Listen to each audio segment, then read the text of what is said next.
Thank you for everyone today. Thank you for PLA for being brave and for OCLC being brave to be in person, because for most of us, I think this is our first in-person conference since PLA Nashville in 2020. And when we went home after PLA, as you know, the world caved in, and that famous word happened, pivot. We all pivoted. And I'm not going to go through the pivot today. I'm going to talk about really the power of libraries and give a shout out, huge shout out to libraries all over the world. And thanks to David Lanke's, Dr. Lanke's a professor, University of Texas at Austin. One of the things that he said, actually in a recent op-ed opinion piece in the New York Times, is we want librarians to work to make our communities better, and we want our libraries to help communities make smarter decisions and help community members find meaning. And this really resonates with us because at Anythink, we are an experienced library and we think of our work.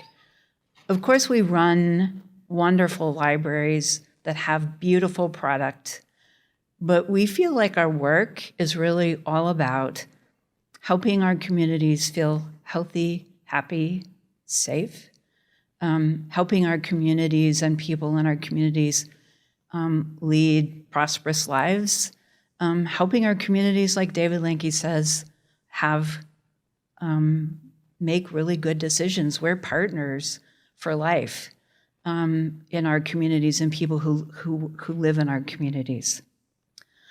I'm dedicating my stories today to my colleagues at Anythink, and many of them are right here.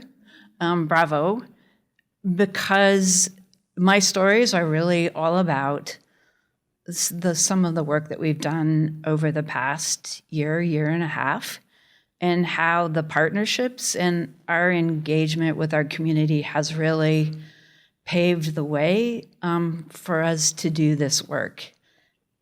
As many of you know, like the first year was just, how do we hold things together? How do we take care of our staff? How do we take care of our community? How do we keep the wheels on the track, so to speak? And I really want to talk about 2021 and what we're doing in 2022 as well.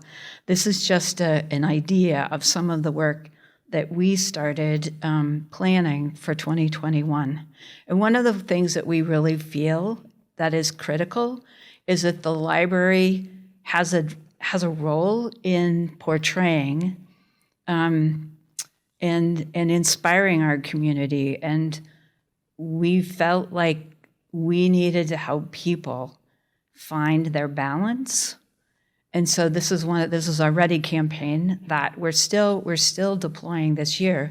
But the library can create that balance in our community when everybody, and one of my words is wobbly, when everybody was feeling kind of wobbly and from one day to the next we didn't really know what to expect, there was nothing predictable, the library could help create that sense of balance and stability.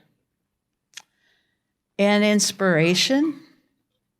And this is all about our staff members being in the right place at the right time and saying yes.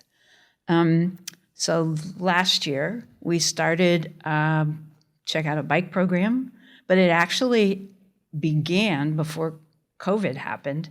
And our manager at the Commerce City Library, Ricardo, was in a meeting, and B-Cycle in Denver was giving away bicycles. And they had 20 or 30 bikes to give away. And Ricardo said, I think I could use them. And then he sends emails to the admin team, would it be okay if we did something with these bikes? They're free. There's no free puppies. So a few dollars later, in almost 2 years, actually, maybe a year and a half, we launched our bicycle program at the Commerce City Library, and the idea is it's the last mile. The first bicycle that was checked out by a man who needed to get to the Adams County Health and Human Services building, which is about 10 miles away, 10 miles on pretty rugged roads. And this is really cool because Susan, our assistant director, Susan Dobbs, was at the launch at the Commerce City Library, and I think they gave him some advice about like how to get to Adams County Human Services. And Susan was driving back to the office a little while later, and she actually saw him riding the bike on this very, very, very, very busy road. But those bicycles can make something happen that a person can't live without. And of course, there's a downside to renting bicycles. We find the bicycles in the strangest of places all over town, and people calling us saying, "Why is this bike in my yard?" And of course, our team finds a way to go get them. Healthy farmers markets, food insecurity has been a huge thing. It's still a huge thing. And this was probably 5 years ago. Tri-County Health came to us and said, "We have this idea, we'd really love to work with the library to do healthy farmers markets." And we've been doing them, I think, 5 years.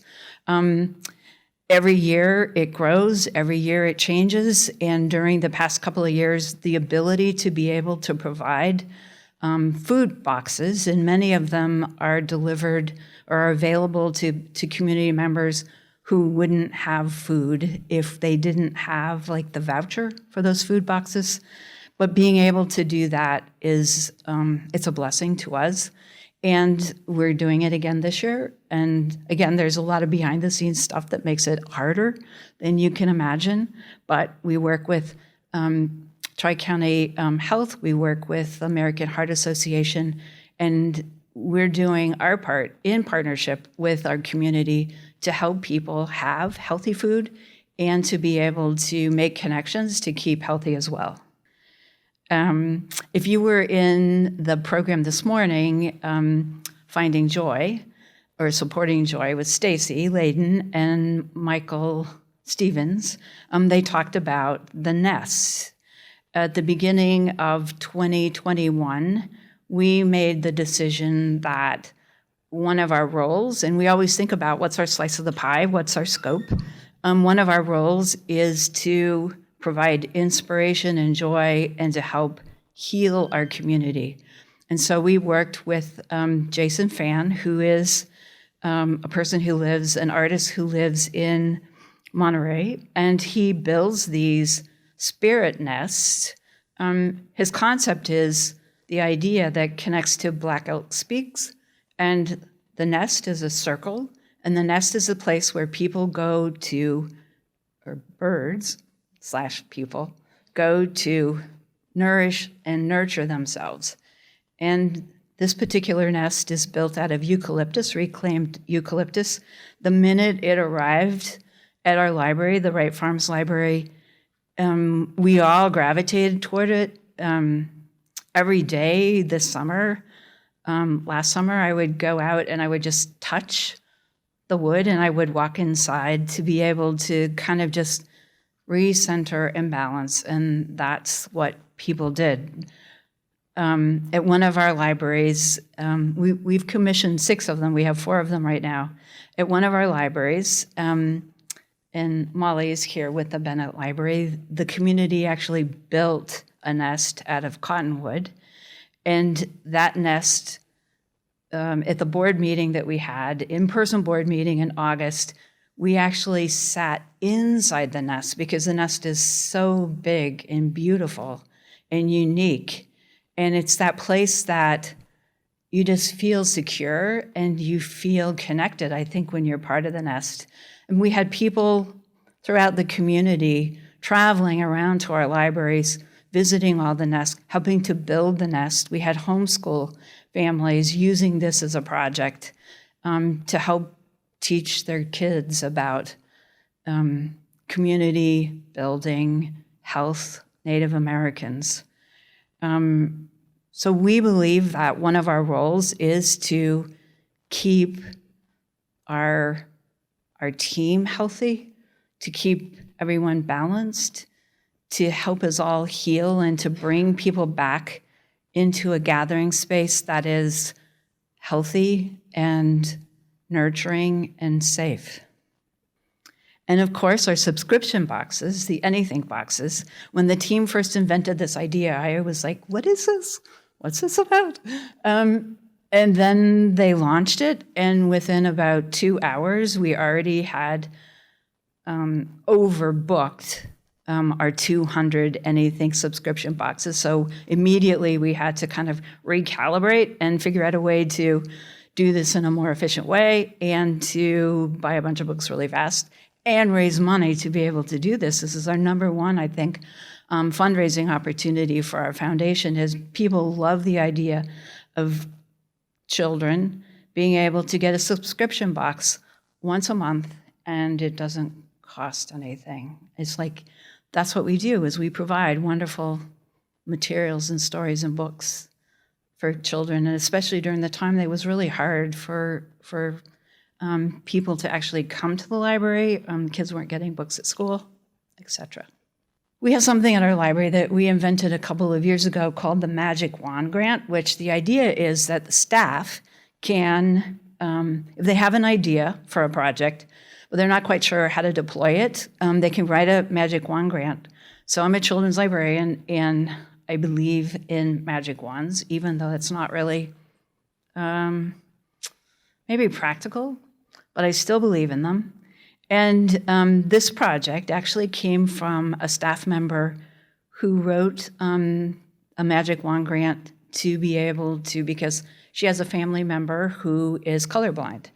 And we purchased in chroma glasses for people to check out so that it improves their vision. The project actually turned into something that was so much more expansive because our communications team worked with a local art venue, MCA, and turned it into an education piece. And we had an art display in the library. There were articles about it. And it actually helps people understand if you experience color blindness, what your world looks like. And then if you put the glasses on, what your world looks like. And so I think it's been a huge educational opportunity for all of us, as well as allowing people to check out in chroma glasses so that they can improve their vision. Another Magic Wand Grant is, it's a very simple little project, which is my first library card. And this is Amanda, and she's about 6, I think, and this was her first library card. And the cool thing is that the staff just make a really big deal of it. And they get this little package kids get to choose their card. And there's a pencil and then a sticker. It's like my first library card. It's just like your first library card is a really big thing. Now, everybody in this room, if you can remember when you got your first library card, you realize how important this is. I remember the first library card that I got. We lived in Sioux City, Iowa. I was 7 years old, and those were the days that you could be a free roaming chicken, a free range child. So I roamed all over our neighborhood in Sioux City, and the library was about 5 or 6 blocks from us. I went to the library. I didn't even know what it was. It was just like this building, walked in, seemed like a pretty interesting place. Loved books, so picked up a book. The librarian is like, do you want to check that out? Didn't know how to do it. She's like, here's an application, take it home, have your mom and dad sign, bring it back, you can do a library card, you can check out the book, which is really cool.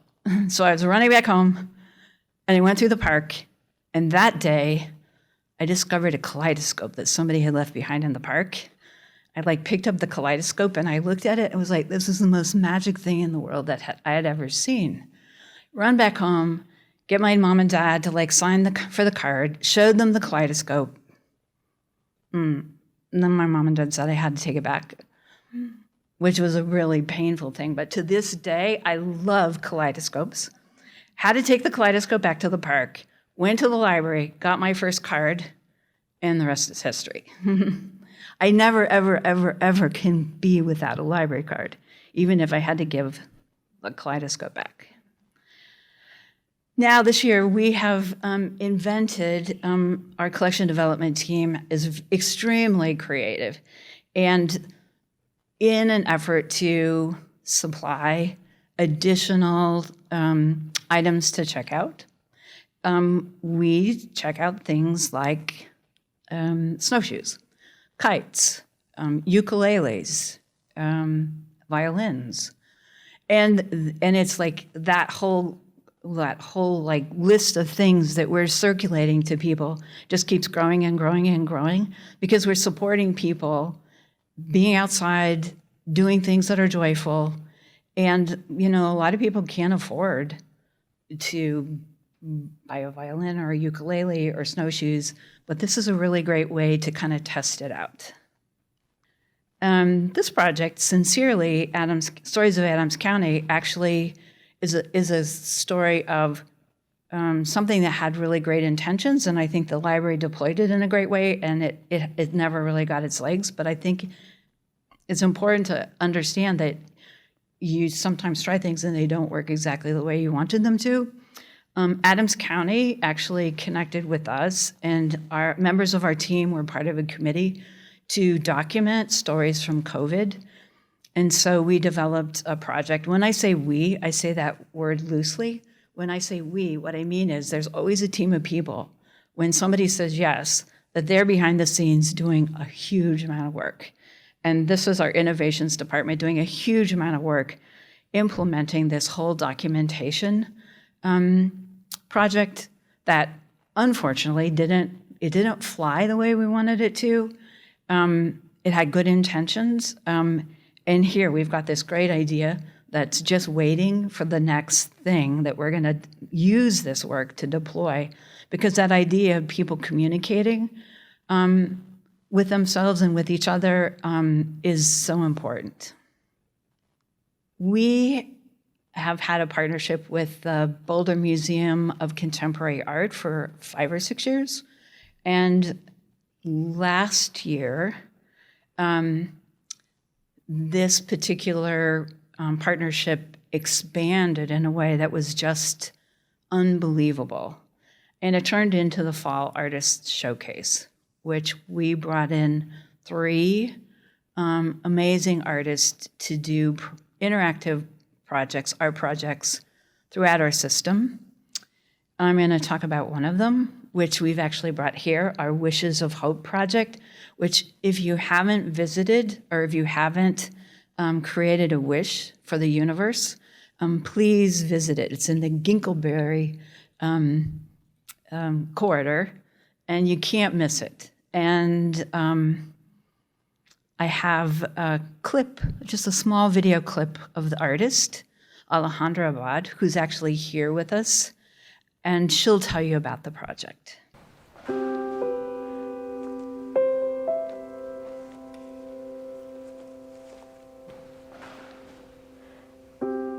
My name is Alejandra Abad. I'm from Venezuela, Caracas, Venezuela.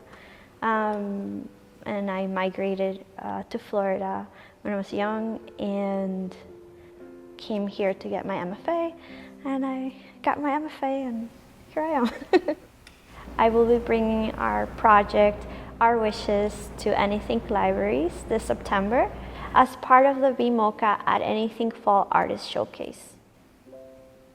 So Our Wishes began in the summer of 2020 during the height of the uncertainty of the pandemic. And originally I had a collaborator. His name was Roman Anaya, and he passed, unfortunately. And the project basically was to lift the spirits of the community and work together to kind of rework the idea of being together in a harsh time. I like art to evoke hope, empathy, collaboration, and human connection. Having more than just my voice is important, so amplifying voices is important. You can give us a message that will connect to another human that might be going through the same thing as you, and lift each other's spirits and be there for each other.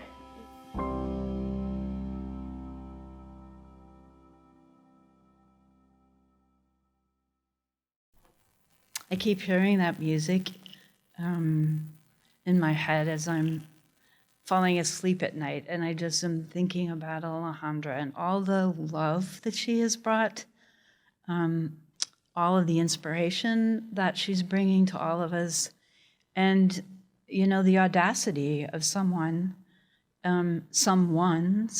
all of us, creating opportunities for people just to do something simple like to create a wish of hope and to share it, and then to be part of this exhibit where people are wishing, sending wishes to the universe of hope that things will be better. And at a time like today, at a time like this, sometimes that's all you can do is throw a wish out to the universe to ask for something better for all of us. The next couple of projects I'm going to talk about are things that could have gone in many different directions, but because of the tenacity of a group of librarians and staff, they're turning into a direction that's really positive. The Anythink Brighton Cultural Center, the library, is actually just to the left of this art project. What you're looking at is an old train depot that's been refurbished, and now it's actually going to house the Brighton Chamber of Commerce and a cafe. And to the right, that you can't see, there's an Armory Art Center, and there's a piece of land that's actually the library land that ties these three buildings together. And what you're looking at is a shade sculpture that our team worked together with Alt Ethos to create this beautiful art project that is intended to hold this structure of buildings together. About 3 years ago, we were working with the city of Brighton to create basically a plaza in which we were going to activate the plaza to bring people to spend time outdoors. And there was going to be a cafe, and that didn't happen.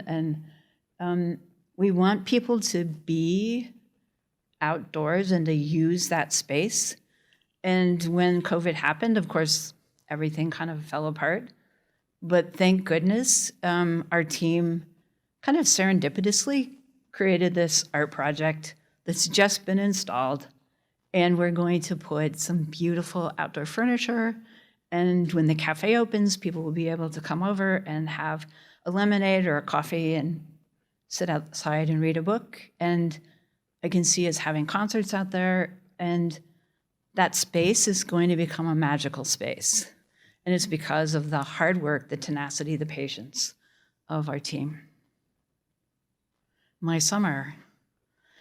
So a couple of years ago, I was talking to our Director of Customer Experiences, Suzanne McGowan, and I said, I have a project for you, I have a challenge for you, and that challenge is, I want you to create wonder.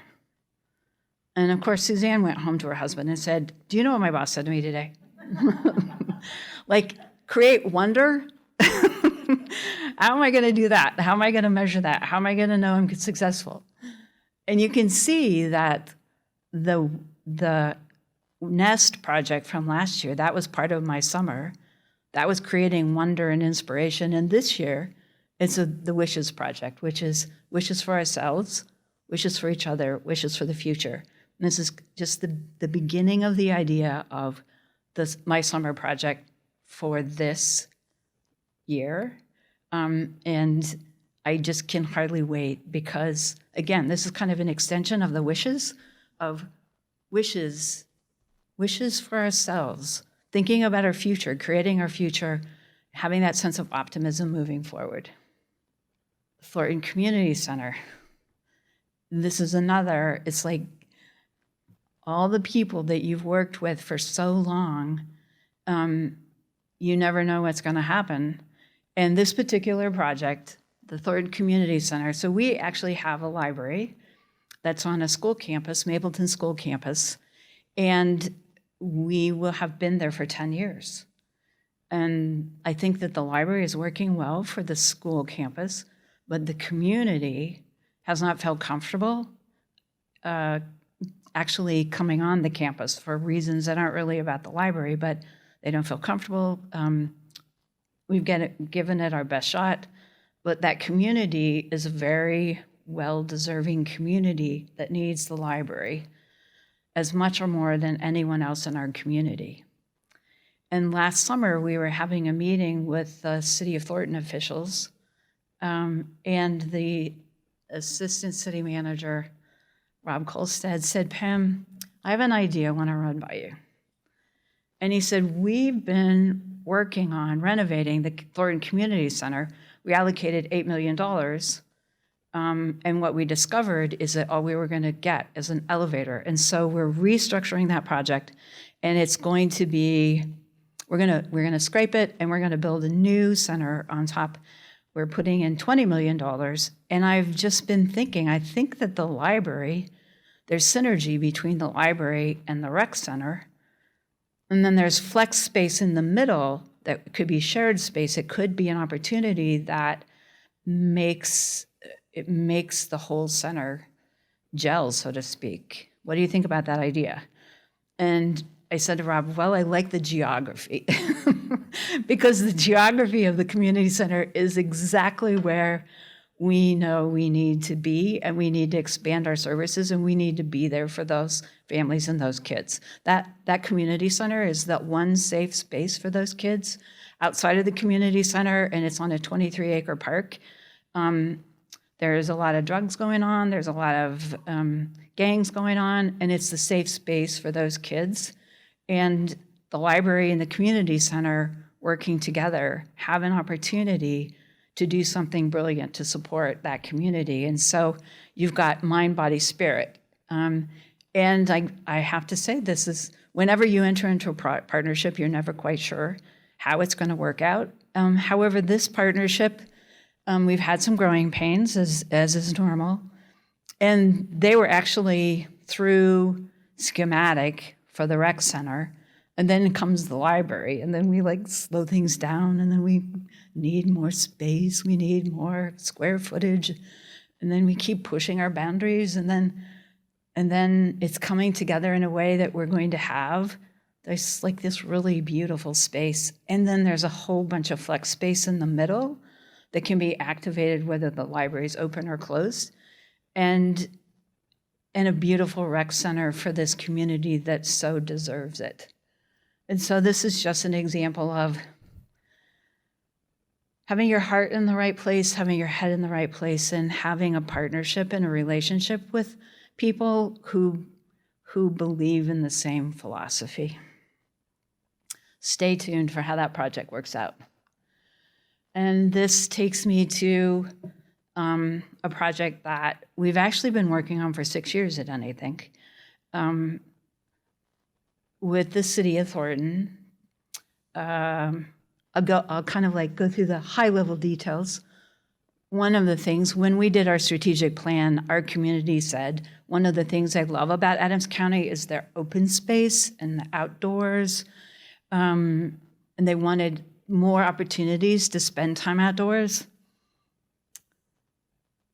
The city of Thornton, and so we were working on capital projects, and we had a site selection committee, and through a long process of reviewing opportunities to build a new library, the site selection committee made the decision to move to 139-acre site called the Ayler property that the city of Thornton has and is interested in partnering with the library, enabling us to build a nature library. But then we didn't have any money because we failed at 2 mill levy increase attempts.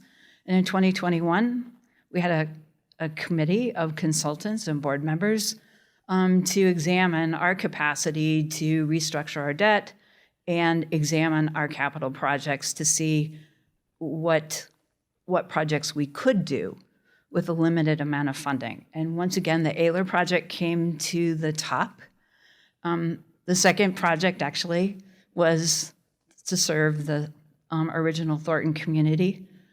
And so here we are, about ready to build a nature library on 15 acres of leased land to the library district at $1 a year, in which this library is going to be about keeping people healthy, because we all know spending time outdoors is like one of the most important things to keep balance, to maintain a sense of health and well-being. And this particular piece of property, Susan and I drove all over Adams County looking for just the right spot. And Susan and I had this idea that it had to have a view, like a 360 view of the mountains, the city, the prairie. And by magic, this particular piece of property has all of those qualities, and the city of Thornton is willing to work with us in partnership. It's an open lands, and so it will always be pristine open prairie. And the library has the opportunity to build a beautiful nature library to support. These are our words, our criteria, boundless, that sense of infinity, that sense of inspiration, aspiration, well-being, to support the well-being of people. We're working on the well-building, which supports not only the building, but the people in the building and taking care of them and making sure that the building is built in a way that supports human qualities. Environmental stewardship and our ability to educate and relate to our relationship to the land and heritage. What is the heritage of this land? Who came before us? The sustainability of building that library on the land that will be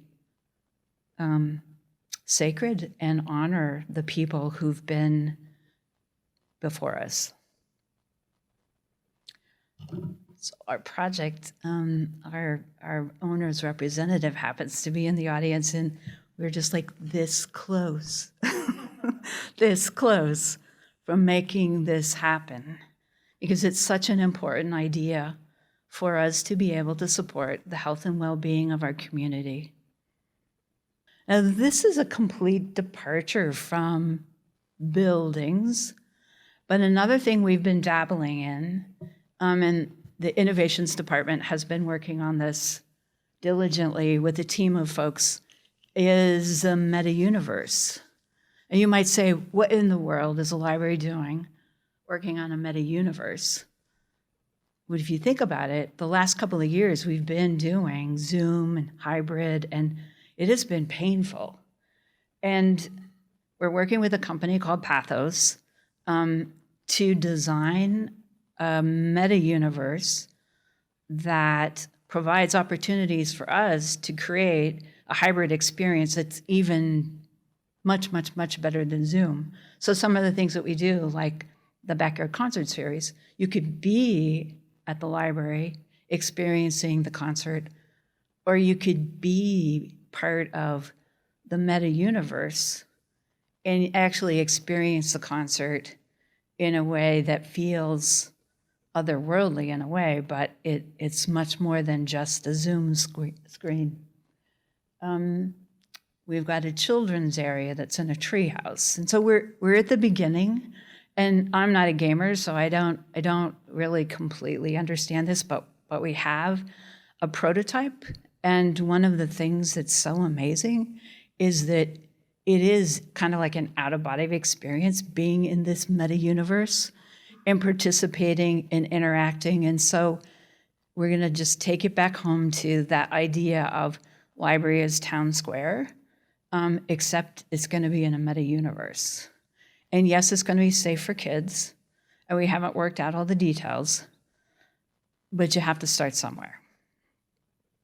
So I can hardly wait in a couple of years when we actually have this activated and we'll actually be able to demo it and show it and invite our friends into this meta-universe library. So I'll bring it back home. Life is like riding a bicycle. To keep your balance, you just must keep moving. And I think that that's what we all have to do, is that we just must keep moving. One of my favorite quotes is from an Italian Tuscan cook, and she says, we must keep trying. Like sometimes you have a bad day, sometimes you're in a bad mood, sometimes your ingredients aren't right, and whatever it is that you're cooking doesn't work, but we must keep trying.